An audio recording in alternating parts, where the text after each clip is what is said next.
What is up, beautiful people? We skipped a week, but I'm back again. I am back. Hey, listen, did you ever look at a photo and we're like, I don't know if that is really me? Well, that is the feeling that I had with these self portraits. But there's a reason for it.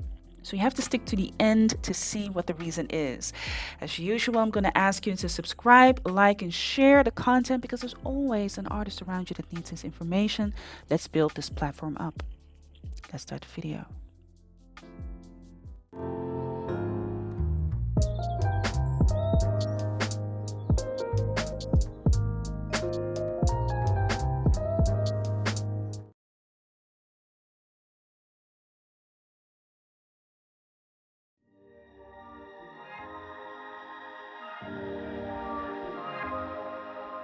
You know, one of the things that I never thought that I would do is paint myself this big. It kind of is, I wouldn't say scary, but intimidating. And to be quite honest, I did change my face. So the first face that I created, as I was looking at it and I was looking at my reference picture, I was like, it's not me. So I did change the face. I did, people. And that's the grace that I allow myself. I allow myself to have that grace that says, if I'm not happy with it, I'm going to change it. And as I'm looking at my face, they are so different. These are two separate looks that I have, which funny enough, I recognize them. I recognize it. Because here's the thing. My mother would always tell me that I do have a way of looking that can be it can be described as condescending, but I'm not condescending. I'm not. This face is definitely it. This face is giving me resting bitch face. And I know I have it. But I accepted that already about myself. I'm 40 years old. I ain't gonna change my face for nobody. I'm not gonna be walking around like this the whole day. I'm not gonna do that. Okay? I ain't gonna be walking around like Dolce Vita. This one has it has a very soft facial expression. It's much more approachable. And I did not even know that I was sitting like this. It looks like the pose of Mona Lisa. It kind of reminds me of that. And I'm looking at this. It's so much, the feeling of this one is so much softer than that one. That one is really saying, I'm protective. Be aware, watch your step. This one is so much softer. These are parts of me. These are both sides of me. I have a very protective side of me. And yes, my face can be very much bitch face. And if I can smell you and see you a mile away of who you are, this one comes up. But when it comes to the people that I really care about and really love, which of course is also a danger, right? When you are, open and loving towards people, this part comes out, right? This one comes out. I love this side of me as much as I love that side of me. But it is also that side of me was for a long time the representative of me. She wasn't the corners, right? She was protecting her, but now they coexist. They equally have their part because I'm not going to get rid of her. This side of me, I'm not going to get rid of ever. Her, she's now getting more of a voice. And I think having this YouTube channel is definitely a way for me to speak more about what it is that I do, how I am, how does it translate to the canvas, the people that I picked, the subjects and everything else. It translates itself a lot quicker and more. So it's just interesting to see how that turns out, and how that looks. But I'm not gonna lie to you. In the beginning, I made this one first. This was the first version. I made that one first, and I was looking at it. I was like, "Damn, you look very condescending. It's like a resting bitch. God damn." damn, I mean, do I look like that? Huh? And for some odd reason, I just heard my mother's voice in the background. And this is not even something that was recent. It's like years ago, like decennia, decades ago, that she would say something like that. And it's funny how that stuck with me. And I'm looking at it, and she said it was condescending. But now that I'm looking at it, it's like, no, it's not condescending. It's protective.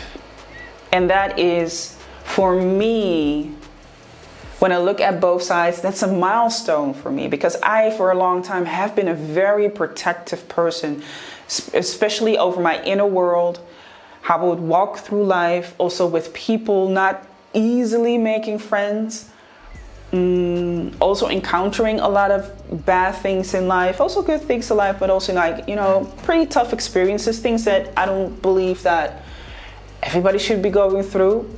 I now see that she was the huge protector over her. And now that I'm looking, oh damn, I'm touching it, it's still wet. So now I'm like, damn it.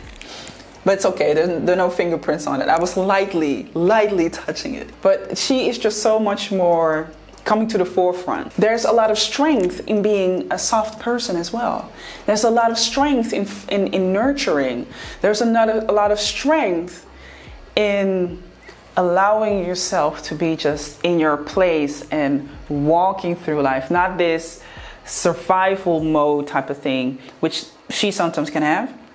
This side can have that. And even now that I'm looking at it and it's a protective side of me, this side doesn't have to be in the survival mode all the time. I was for a long time. They can coexist. The one doesn't have to be bigger than the other, which reflects me. It has a very dark side to it as well. So the dark side about it is the clouds. The clouds. And especially the place where they are, because normally we see clouds up above the sky, above us, but here they are below. And the reason why I use the clouds with the bright yellow is because I choose, for the majority of the time, to see the sunny side of things. In life, they used to be a lot bigger. And you can fill in anything that it could be. You know, just feeling down, things not going your way, being a solo mom, trials and tribulations in the family atmosphere, just within yourself, becoming a woman, being a woman, what it means to be a woman, all of those GD things. But they're becoming less because I'll allow the sun, the lightness of me to shine through, and that being the backdrop, not being the clouds. That doesn't mean that I can eliminate it. I can never eliminate it. There will always be a dark side. Everybody has a dark side, but you live with it. Not just because you have to live with it, but because you know what it is and you know how to look at it, but not be part of it. So it will always peek through. It will always peek through. And I deliberately did not choose to make it gray or black or dark. I wanted to make it seem as if it's very innocent.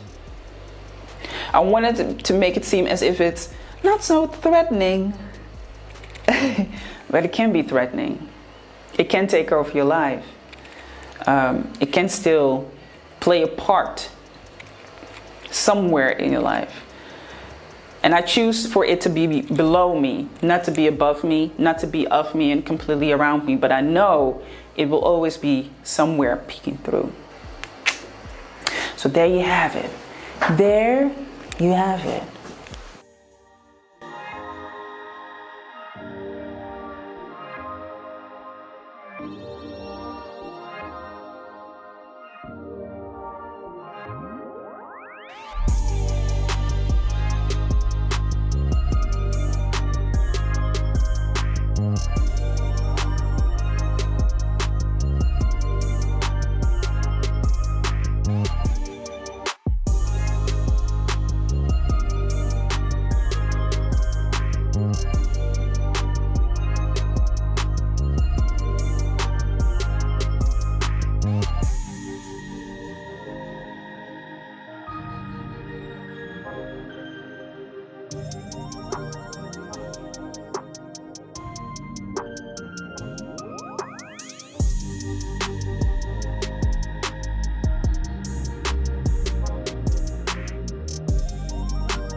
Let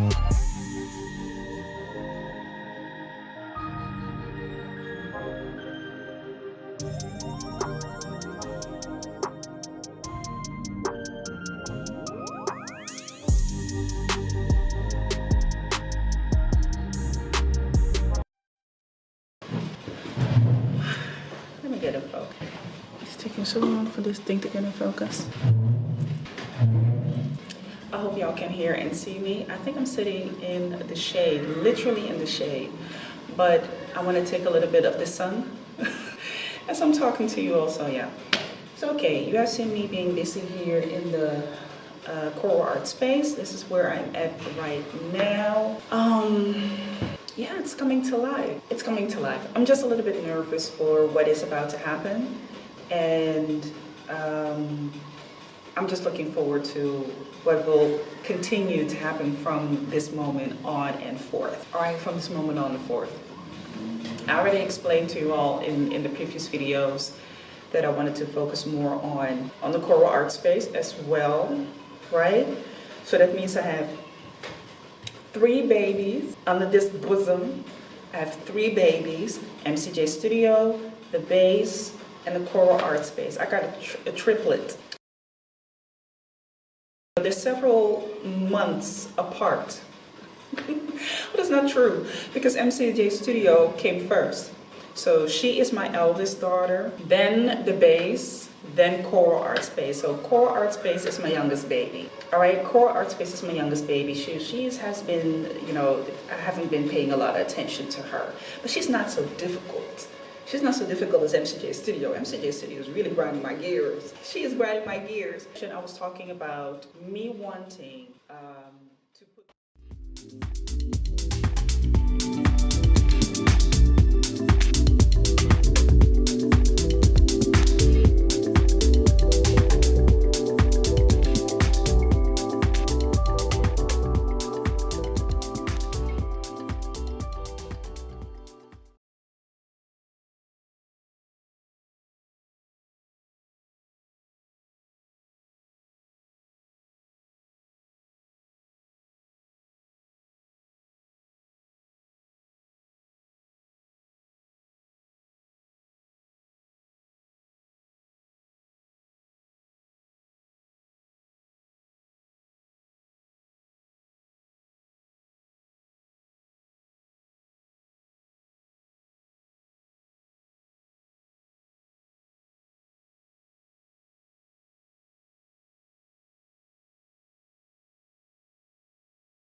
Why don't you eat?